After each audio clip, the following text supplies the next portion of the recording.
Allah Ta'ala wa nafa'ana bihi wa bi'ulumihi wa bibarakatihi fid dharain amin. Harfus shadi utawi iki ku huruf shad. Artinya hadis-hadis yang diawali dengan huruf shad. Qala wastawa sallallahu alaihi wa alihi wa sallam. Sahibut taini maghlulun fi qabrihi la yafukkuhu illa qada'u. Keliru nggih, tainihi bukan dinihi. Rawahu at-Tailami. Sahibut taini utai wong kang duwe utang. Sahibut taini utawi wong kang duwe utang maghlulun iku den bondo. Ora bondo, bondo ku panggonan bondo ae. Maghlulun iku den bondo diikat fi qabrihi ing dalam kuburane sahibutain, fi qabrihi ing dalam kuburane sahibutain. La yafuku ora bisa ngudari. Berarti nek ngudari buka wis nguculi. La yafuku ora iso ngudari hu ing maghlul apa bondo rantai. La yafuku ora iso ngudari hu ing maghlul utawa bondo illa qada'u dainihi kejaba bayar utange sahibutain. Illa qada'u dainihi kejaba bayar utange sahibutain. Haditsun hasan. Sebentar sampai di rawi riwayatake hu ing hadis At-Tailami binomo jika dulu wifi ya ini hadis tentang adab, hadis tentang sinetron Indosiar adab. Ini kata Kanjeng Nabi yang artinya sahibutain, orang yang punya hutang kalau sampai mati maghlulun fi qabri, dia akan terbelenggu di di kuburannya. Orang iso munggah karo malah malaikat. Jadi semua kalau dia memang orang apik, kenikmatan kuburnya tidak akan segera dikasihkan, ngono lho. Nek wong elek wis disiksa jadi belenggu sisan, ora paham nggih? Jadi iki ibarat betapa beratnya hutang itu membebani orang yang sudah mati. Bukan berarti nek urusan wis mati urusan donya bar, enggak, ternyata sing dia utang najane utange mung Rp200. Nah, karo tukang parkir misalnya. Iku utang nek juga anggap utang karo tukang parkir, atego iku. Jadi ning akhirate ning ngene kuburan iku dia akan terbelenggu. Bahaya nggih. Jadi bahaya seperti itu. Bahkan sampai diriwayatkan ada Kanjeng Nabi disuwun untuk ngimami salat jenazah gitu. Tapi dia punya utang, gak kerso, ya. Ora kerso ngimami. Maka kata beliau la yafukuhu illa qada'u daini. Maka dia belenggu tersebut tidak akan terlepas kecuali dengan dia membayar hutang. Nek untuk nikmat kubur dicandet deh. Ora iso langsung. Jadi linglung, aku kene nglapo? Rumah saku ujian wis lulus, man rabbuka ya Allahu rabbi, man nabiyuka. Wis lulus tapi kok ora untuk nikmat kubur. Itu ibarat bahwasanya ada hubungan yang berkaitan dengan hakul adami itu masih menghantui orang yang mati. Paham nggih? Hakul adami. Jadi konsepnya gini, ini hanya satu contoh saja. Maksudnya utang itu kan perkara sing halal gitu. Perkara sing halal, ora maksiat lah intinya.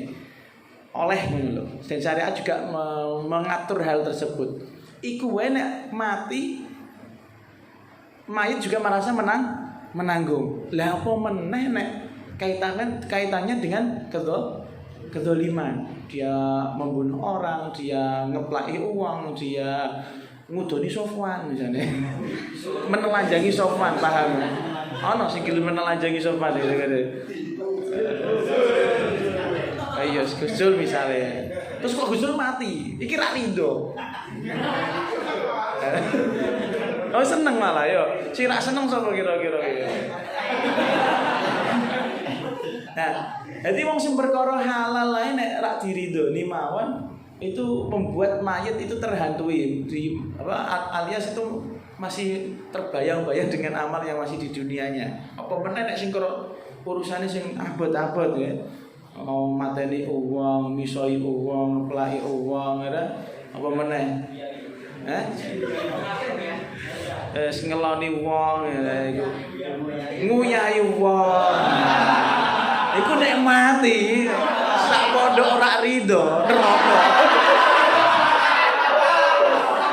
Ayo. Wong ana apa jenenge? Wong ana lawuh apik-apik wis karek sithik diuyahi. Wong sing utang wae kan ngono, ora membuat mayat itu menjadi tersiksa ya. Apa meneh nguyahi dengan niat usil mati. Sak pondok ora rido. Neraka iku.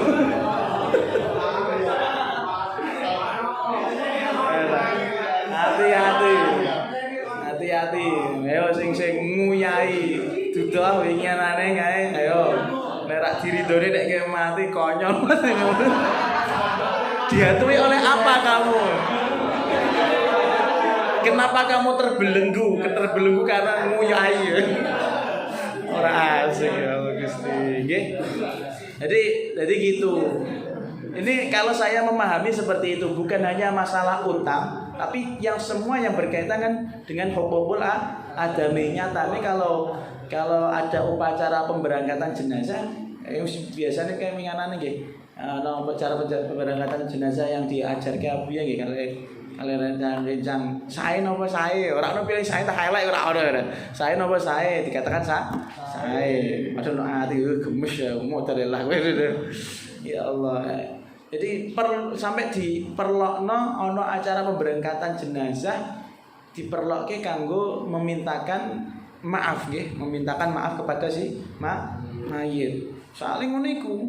Nek untuk nikmat kubur, nek misale untuk nikmat kubur ya gak iso entuk, nek meneh wong elek wis malah tersiksa sadurunge napa adab. Tersiksa sadurunge napa adab. Ya hati-hati sing nguyahi wingi ya iku. Dongakno mati bareng-bareng. Ayo. Ora ana sing ngaku iki. Ya Allah, ya ora apa-apa sager didongakno mati. Magululun fi qabri. Ora la yafukuhu illa al-milah. Ya Allah. Nggih, ini intinya konsepnya gitu.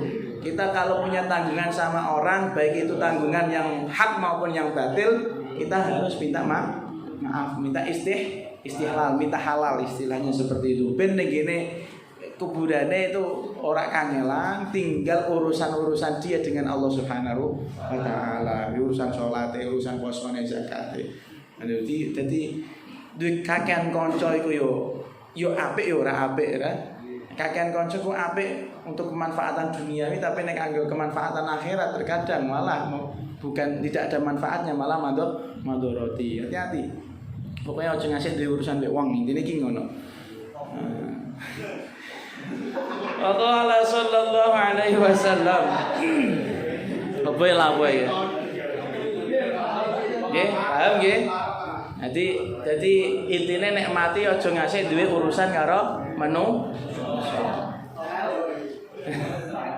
matel karo kangane, urusane dhewe. Ayo, ora terima pribadi ora karo kangane, tok kangane loro. Fuad deh. Hijun.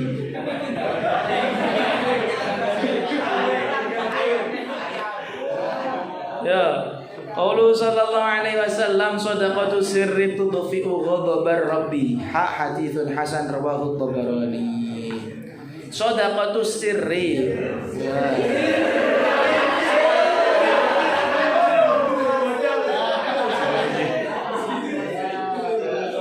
Dino iki lho rasane kaya ono nek jelas. Utawi sedekahe sir qalbi. Ora sri ya. Sedekah sirri utawi sedekah sir, sedekah rahasia. Sir qalbi malah. Sedekah sirri utawi sedekah rahasia. Tudfi'u iku iso apa nek memadam yes mateni. Tudfi'u iku iso mateni apa sedekah. Ora sire ya sedekah. Nek sing sire iku yo mateni awik. Mematikan langkah ya. Tersepona. Aku tidak tahu ora lawe kesandung botol Mas dengan matoda ya. Sedekah itu sir utawi sedekah sir, sedekah rahasia. Tutupiu. Iku iso mateni apa sedekah ghadabar rabbi ing bendune pangeran. Ghadabar rabbi ing bendune pangeran. Haditsun Hasan rawahu riwayatake ing hadits At-Tabarani sapa Imam At-Tabarani. Ini sedekah sir. Sedekah sir itu sedekah yang rahasia. Ya, yang rahasia prakteknya ya intinya yang sekira menjaga keikhlasanmu. Sedekah jangan sampai ketahuan identitasmu dan bahkan di makalah atau hadis yang lain sing sekira tangan kiwa ora roh apa sing diweno tangan itu saking apa dhewe ora ngerti jumlah istilahnya. Itu kalau itu nyoto saya sering melihat Habib Abdul Qadir Ridwan. Sering beliau nek dibisaroi kuandel ora dibuka bekno wong. Kuandel ora dibuka diwekno wong. Nek kan kene kan ora dibuka empet dhewe ngono. Aja ngasih konangan kon kanca. Iku ora sedekah sir sedekah ya awake dhewe. Dadi ora ono ganjarane ngono lho maksudnya. Tapi nek sedekah sir itu ya sedekah rahasia itu ya seperti itu prakteknya. Sing sekira wong liya ora roh, bahkan kalau bisa dirinya sendiri tidak tahu berapa jumlah yang dikeluarkan.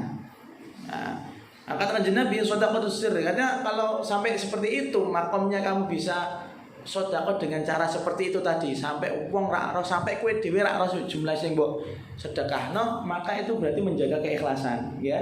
Berarti paling ikhlas-ikhlasnya amal. Nah, ketika paling ikhlas-ikhlasnya amal maka itu liwat cinta. Maka katakan Nabi sedekah sir tudfi'u ghadabar rabbi, bisa membunuh atau memadamkan amarahnya Tuhan. Ketika Allah nesu kowe, kemudian kamu merayu Allah dengan sedekah sir, maka Allah akan menghilangkan rasa marahnya dengan melimpahkan kerahmatan padamu. Jadi sedekah fi riwayat as-sadaqatu tadfa'ul bala.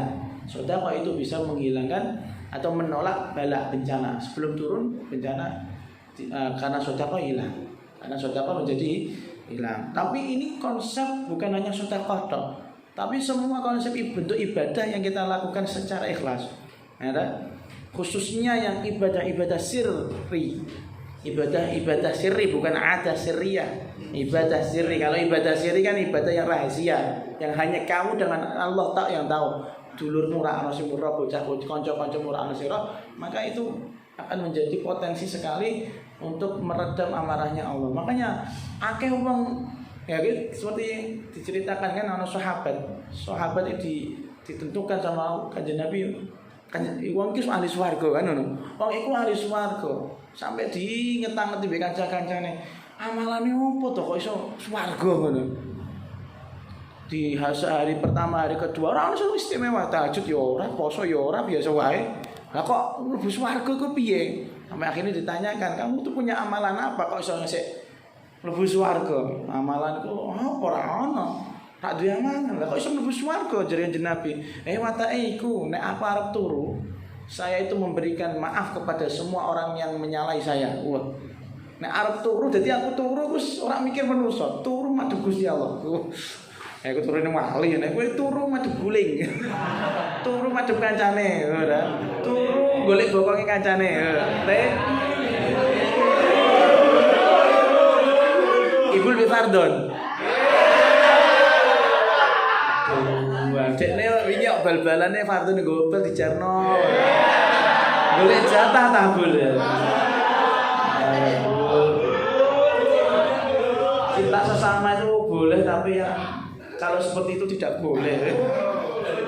Oh ya, hati-hati Bul. Betul salah apa Bul? Nah, itu fase yang harus kamu lewati. Jadi ketika intinya gini, semakin ikhlas amalmu, semakin tidak diketahui orang, hanya kamu dan Allah yang tahu, maka rahmat, maghfirah dan amarahnya Allah tertahan, musuh rahmat maghfirahnya Allah juga akan turun. Semakin disayang. Oh, kamu punya koyo corone awake dhewe lah. Kok ora corone awake dhewe misale kita ngobrol sama orangnya langsung atau ngechat orangnya dhewe.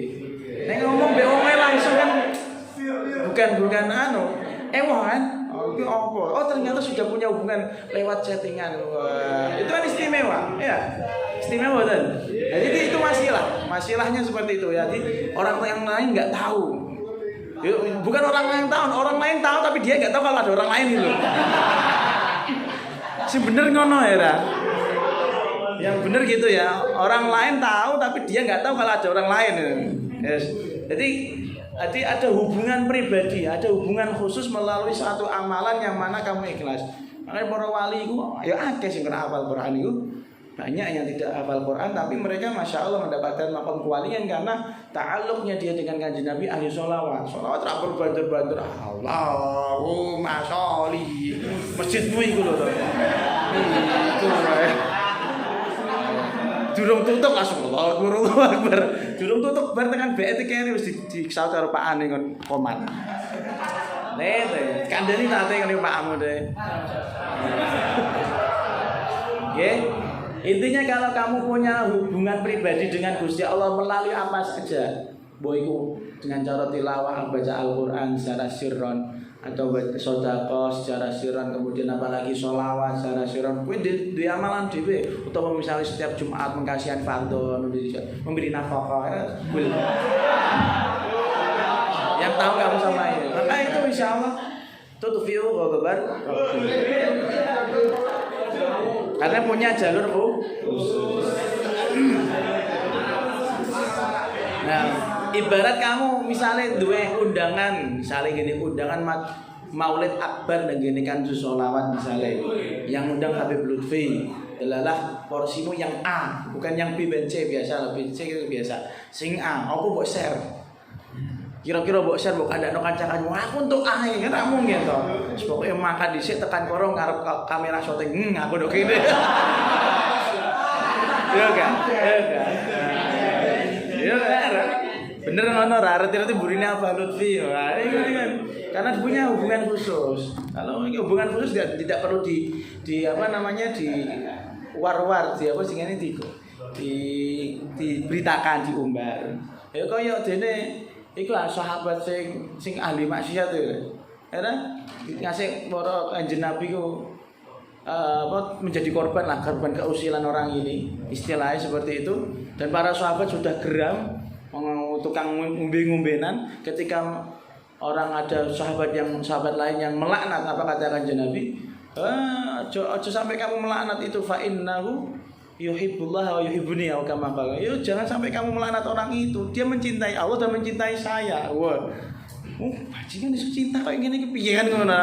Kowe ora percaya ya, tapi piye meneh. Memang jalan cinta kok ya. Jadi ada saja alasan untuk menahan amarah Allah, ada saja alasan Allah itu memberikan rahmat dan fadlnya kepada kita. Lanjut.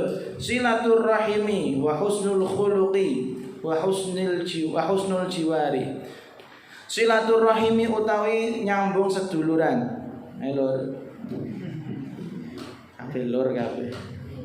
Silaturrahimi utawi nyambung seduluran. Wa husnul khuluqi lan apike akhlak, baguse akhlak. Wa husnul khuluqi lan baguse akhlak. Wa husnul jiwari lan bagus dadi tangga. Nah, dadi tangga sing apik, ora dadi koyo butejo.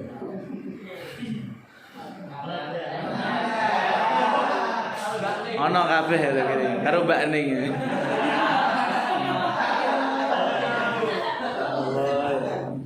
Husnul jiwari lan apik dadi tangga. Yu'ammirna iku Mirna sapa iki? Ibu lu janjane siapa ya? Sembarang kok ana dulu.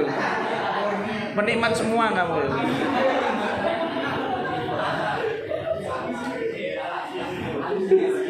yu'amirna iku iso ngerameake apa silaturahim ila akhirih. Yu'amirna iku iso ngerameake apa silaturahim ila akhirih.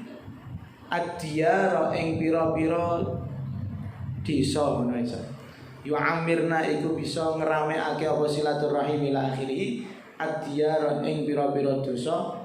Wa yazidna lan iso nambahi apa silaturahim ila akhirih.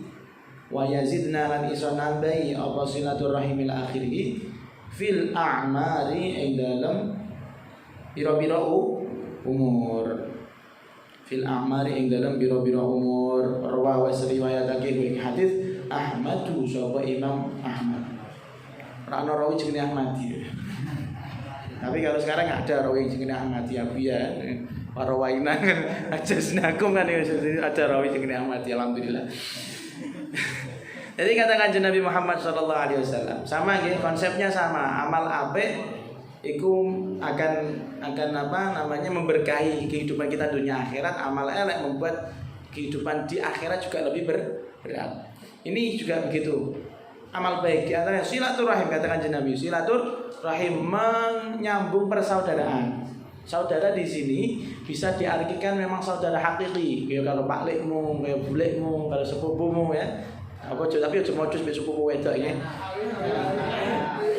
Awik sepupu ki karo sapa kowe? Selingkuh kowe. Tak jegal kowe. Jadi silaturahim nggih. Baik itu sama benar-benar saudara atau sama orang. Atau sama orang yang kita anggap sebagai saudara, silaturahim. Karena kalau kita al-arham, ar-rahim itu bisa dikatakan memang benar-benar rahim, satu kandung itu ya, ada hubungan darah, atau memang arham itu yang diambil dari kata rahmah, itu kasih sayang. Rahmati itu. Itu madel itu ora rahmati itu. Madel matol nek ketemu madel ya. Nggih. Silaturahim menyambung persaudaraan. Jadi maknanya umum nggih, bukan hanya benar-benar saudara kandung, saudara dari ayah, enggak. Semuanya. Dan juga husnul khuluq, memiliki akhlak yang baik, apian nggih. Terus ono iku modus piye-piye iku ya. Kayak misalnya kowe masalah iki lho, apian kayak coklat. Modus.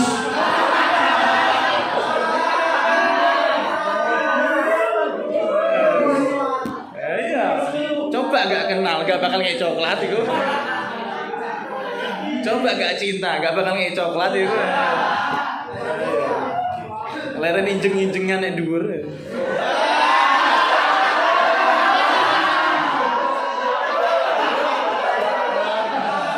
Era. Ayo. Isi injeng-injengan ada di omahku. Kemplu. Ya, pertama menyambung silaturahim, kedua memiliki akhlak yang baik. Paham nggih, memiliki akhlak yang baik. Kemudian menjadi tetangga yang baik. Aja dadi koyo butejo nggih. Kompor, senengane manas-manasi wong. Kayak wingi tanggone Abah Mursidi itu kulon omah iku. Iku koyo butejo blok wingi dhek di foto kita ya nyumbang lah formalitas. Saya sama istri nyumbang formalitas. Saya bilang iki bayi apa ndurung lahir ya. Tapi wedi rada iki mungkin nyinyir ketak ya. Soalnya fotone dhek lanang. Fotone dhek lanang padahal dhek iso dadi lanang min barokati sapa kan ngono. Terus akhirnya kita kasih informasi pun makin mawon nek pun lahir makin ngertos piyambak. Lu ngono ku liya dina ngomong mbek ibuku. Anu kok mantumu karo bojone muni nek apa jenenge anake bakal wedok kok insyaallah ku muni ngono. Padahal kene tak muni ngono. Ayo. Ana kecelakaan nduk kono. Ayo sae iku nek muni ngono. Sebule ora. Iya. Jadi tanggo sing elek ngono iku ya, tanggo sing elek. Nah, jika ada tiga hal tersebut dalam sebuah daerah, ada silaturahim, kemudian ada akhlak yang baik, kemudian tetangga yang juga baik, yu'ammirna diyar, maka ketiga hal tersebut akan membuat ramai semua daerah. Ono Yo kan tanggane apik, ayem ora ono serik-serikan. Tapi kalau tidak orang apik iki contohnya tanah samping kita ini dulu ada rumah. Ono rumah ya, ono omah iki. Tapi antar saudara tidak rukun, kemudian saling membenci. Akhirnya apa yang terjadi? Ora ngerti kita naik sapa geden. Tanah obong-obong, tanah asap ya. Ya Allah, untuk mengasapi pondok Al-Fatah. Ya Allah. Jadi nek wong do seneng silaturahim, orang punya hubungan yang baik ya. Intinya muamalah yang baik ya. Intinya dari sini adalah kita punya interaksi baik dengan orang, maka daerah dekat kita itu juga akan makmur, akan rame. Dan barokahnya wa yazidna fil a'mari, dan hal tersebut bisa membuat umurmu menjadi lebih tambah. Tambah di sini ada dua makna. Tambah yaitu barokah, yang mana ini sudah jelas banyak orang ulama yang mengatakan maksudnya tambah umur itu barokah ya. Soalnya fa idza jaa ajaluhum la yastakhiruna sa'atan wa la yastaqdimun. Ajal iku ono batas ora iso jaluk cepet, ora iso dijaluk keri. Nek semuanya teko-teko. Lah maksudnya tambah umur ki piye? Ya masih barokah. Umur setahun iso koyok barokah ngibadah 10 tahun kayak ngono iku. Atau yang dimaksud dengan benar tambah itu yang benar-benar tambah. Nah, jadi manusia ada yang namanya qadha mu'allaq dan qadha mubram. Qadha mubram itu pasti yang sudah ditulis di Lauhul Mahfuz. Kalau qadha mu'allaq itu diwakilkan oleh Allah Subhanahu wa taala, diberikan kepada para malaikat. Konulis ya malaikat si Sofwan misalnya, Sofwan iki tulis umurnya sampai 9 tahun misalnya, sampai 9 tahun. Karena dia silaturahim, memiliki akhlak yang baik. Jadi kan yang ini ya, kodok yang mu'allaq ya, kodok yang mu'allaq ya, kalau sudah dajal lah, silaturahim, karena dia silaturahim, kemudian dia memiliki akhlak yang baik ya. Karo tanggo yo apian, sakiran mbek anak yatim, adit dielus-elus. Adit dielus-elus karo sopan. Maka kata Allah, ketika ada malaikat ini lapor sama Gusti Allah, ya Allah niki sopan umure karek 2 dina Gusti. Perpanjang tah mboten. Wah iya dia silaturahim. Yang kamu tulis 60 tahun tambahin 20 tahun lagi 80 tahun. Karena barokahnya ngelus-ngelus adil. Itu kalau kodoknya mu'allaq. Atau kalau kodoknya mubram memang sudah ditentukan oleh Allah Subhanahu wa taala, ditulis di Lauhul Mahfuz, nek sop muan ora gelem silaturahim iku dia mun 7 tahun, tapi nek gelem silaturahim utawa gelem ngelus pipi adib 80 tahun. Barokahe ngelus anake. Kan imut-imut to, padha imut-imute kabeh. Amin tenan. Jadi nambah umur ya, nambah umur memang benar-benar yang pertama artinya barokahnya tambah, tapi umurnya diajak. Utawa yang kedua memang benar-benar tambah sesuai dengan takdirnya jika dia melakukan seperti itu. Dan ini kabar juga nyata kok. Bahkan nambah rezeki barang, nambah orang rezeki. Nah, menambah orang model rezeki ki payah ya. Menambah rizki yaitu pemberian dari Allah Subhanahu wa taala. Jadi apa jenenge? Ana cerita, ada orang punya restoran, anak muda. Dia itu setiap hari dulu sampai omsetnya jutaan. Tapi omsetnya jutaan. Omset harian. Kemudian lama-lama tergerus sithik-sithik. Kok sebenarnya orang pemasukan sama sekali. Dia tanya sama seorang saya bukan syekh ini loh, Syekh Al-Hatib. Bukan nego syekh maksudnya. Dia nanya, ya Syekh, saya punya restoran tapi dulu pemasukannya luar biasa, sekarang enggak ada. Terus kata Syekh gini, kamu masih punya saudara enggak? Maksudnya ada pamanmu atau bibimu. Iya, saya masih punya bibi. Ya itu sudah silaturahim terus sama bibimu itu, dirawat. Loh wis sugih kok, wis sanget dirawat to. Ditelepon aja cukup. Sampai akhirnya dia sowan bendino minta doa, kemudian lama-lama seminggu pisan, terus sampai akhirnya tiba-tiba omset dari restoran tersebut naik berkali-kali lipat sampai buka cabang di mana-mana. Sampai buka cabang di mana? Padahal sih di silaturahimi wong sugih.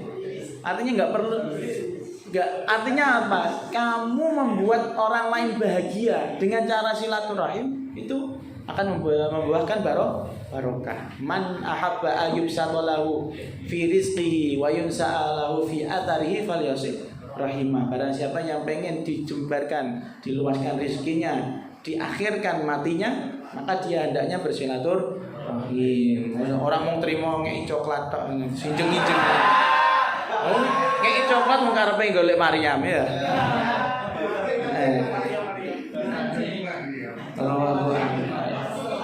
Faqauluhu sallu ala nabiyyina wallahu a'lamu bis-shawab.